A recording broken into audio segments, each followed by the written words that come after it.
Rugby World Cup is a spectacle that takes place every 4 years, and each iteration is often packed with drama and controversy.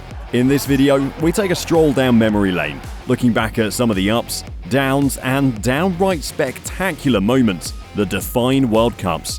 Starting from 1987, we blast back into the past to see some of the best moments of the Rugby World Cup tournament. Join us for the heartbreak and jubilation that the Rugby World Cup has conjured up. Number 1. 1987 Rugby World Cup. The first ever Rugby World Cup to be held was co-hosted between Australia and New Zealand. Going into the tournament, the All Blacks were the strong favourites to walk away with the spoils, and they did not disappoint. Blasting through the pool stages, the All Blacks never seemed in any trouble. One of the most spectacular moments came in the first ever Rugby World Cup match. The All Blacks ran out 70-6 winners over a young Italian team, and All Black wing John Kirwan received the ball deep in his own half. With sheer speed, Kirwan rounded most of the Italian team for a solo try, which is still regarded as one of the greatest tries the tournament has ever seen. The All Blacks sailed past most opposition during the tournament and eventually met the French in the final. No one knew that this would be the start of one of the greatest World Cup rivalries the sport has ever seen. However, on this day, the All Blacks saw off the French 29 points to 9 and claimed the first ever Webb Ellis Trophy. Number 2. 1991 Rugby World Cup. Hosted in the Northern Hemisphere by Wales, England, Ireland, Scotland and France, the 1991 Rugby World Cup was the second edition of the tournament and the build-up was intense. Many changes were made before the tournament, with a new qualifying format, allowing more countries to compete. This led to Western Samoa eventually knocking off Tonga to reach the Rugby World Cup.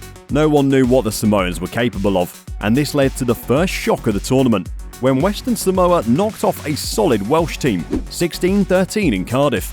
Eventually, this led to a Wales team being knocked out during the pool stages. Canada also knocked off the Fijians during the pools, leading to their best ever finish of second and making it to the quarterfinals. The rest of the tournament produced a few close games, as Australia narrowly pipped the Irish 19-18, thanks to a stunning last-minute try from fly half Michael Lynagh.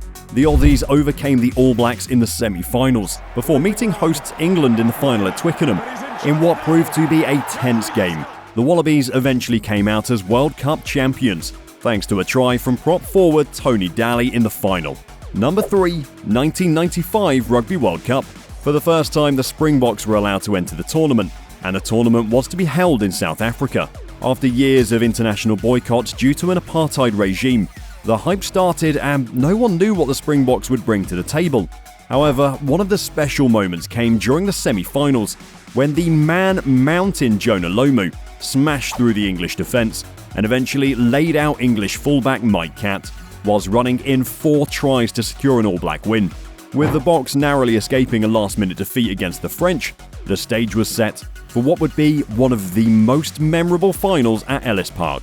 In an attempt to unite the nation, South African President Nelson Mandela was seen wearing a Springbok jersey, in what proved to be a fairly boring game of penalties and dropped goals when compared to modern standards. It was Springbok scrum half Joost van der Westhuizen who made a decisive tackle on Jonah Lomu to send the game to extra time. After exchanging points, the game was on a knife edge, when Springbok fly half Joel Stransky set the crowd alight with a drop goal to win the World Cup. The World Cup was defined by the handing of the trophy from Nelson Mandela to then Springbok captain Francois Pienaar, and certainly united a nation. But wait, the professional era gets even more intense. Number 4. 1999 Rugby World Cup. The 1999 World Cup saw Australia create what can be regarded as one of the best teams when we look back. The combination of George Gregan and Stephen Larkham often proved too much for opposing teams, and under the leadership of John Eales, Australia was set to be in contention for the Webb Ellis Trophy. However, the All Blacks once again entered as favourites, with Jonah Lomu scoring 8 tries during the tournament. Unfortunately for the All Blacks, they ran into a French team in the quarterfinals that proved to be different from what the All Blacks would ever have expected. With an early lead of 24-10, it seemed like the All Blacks had booked themselves a spot in the final. However, Les Bleus had something else to say. In what is regarded as one of the best rugby comebacks, the All Blacks dropped 33 points without reply A Jeff Wilson consolation try could not salvage the game, sending the French to the World Cup finals to take on the Wallabies, who had overcome the Springboks in extra time during the semi-finals, thanks to a drop goal from Stephen Larkham, which put the game out of reach. A packed final at the Millennium Stadium was set up between the French and the Australians. In what was an exciting final, heavily controlled by Gregan and Larkham, the Wallabies managed to run over the French and won the game by 35-12. Number 5. 2003 Rugby World Cup. 2003 saw the 5th iteration of the Rugby World Cup, which was originally planned to be hosted by Australia and New Zealand. However, contractual disputes saw it shift to Australia. Unlike previous years, England went into the World Cup as clear favourites after their stellar season and Six Nations triumph. A young, 24-year-old Johnny Wilkinson was setting the world alight with his impressive kicking and tackling. The pool stages didn't see any real hiccups, aside from Australia putting up 142 points against a defenceless Namibia team, which broke the record for the largest ever winning margin in professional rugby.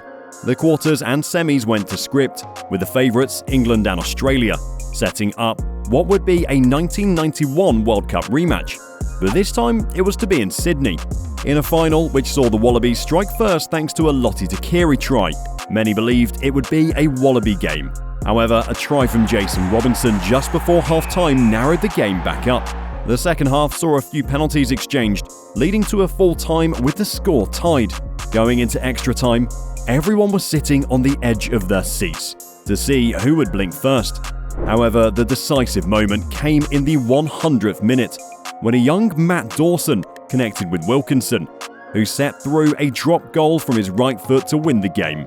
It was the first and only time to date in which a Northern Hemisphere side has won the World Cup. Number 6. 2007 Rugby World Cup. The 2007 Rugby World Cup was back in the Northern Hemisphere and it was to be held in France. The build-up was even more spectacular than previous World Cups.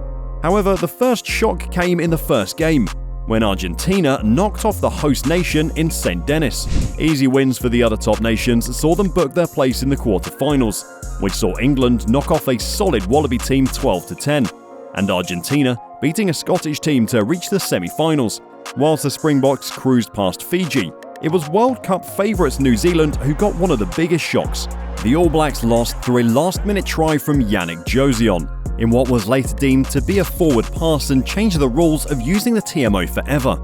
After England blasted past France and the Springboks made quick work of Argentina, a final between the English and the Boks was set up.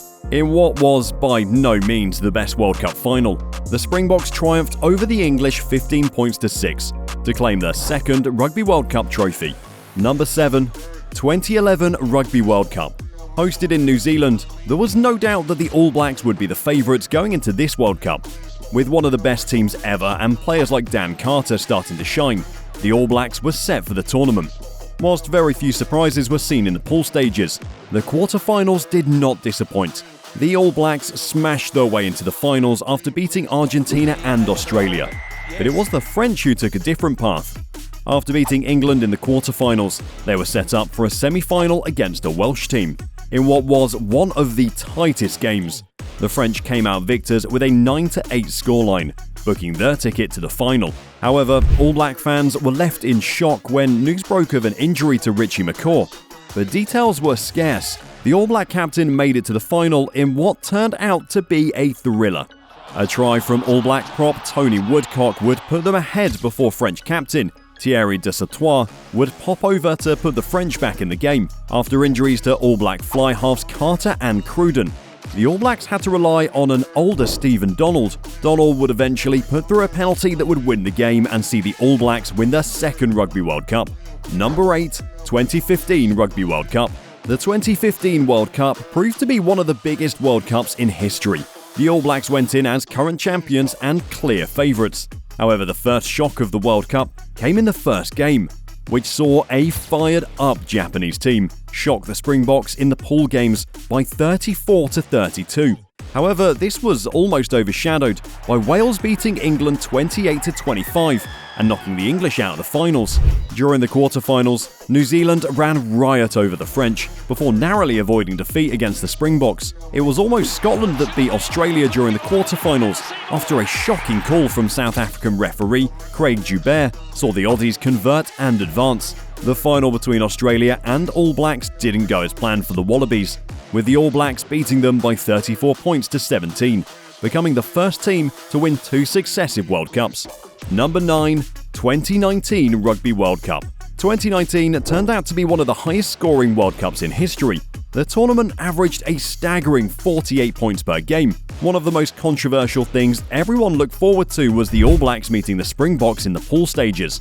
After beating the Springboks, the All Blacks and England were poised to be the favourites, but met in the semi-finals. Whilst the Boks narrowly edged out the Welsh, it was England under Eddie Jones who played one of the best games of the year. The All Blacks had no answer and the English popped out as 19-7 victors. This set up a rematch of the 2007 final, but this time it was to be held in Japan, under the leadership of Rassie Erasmus.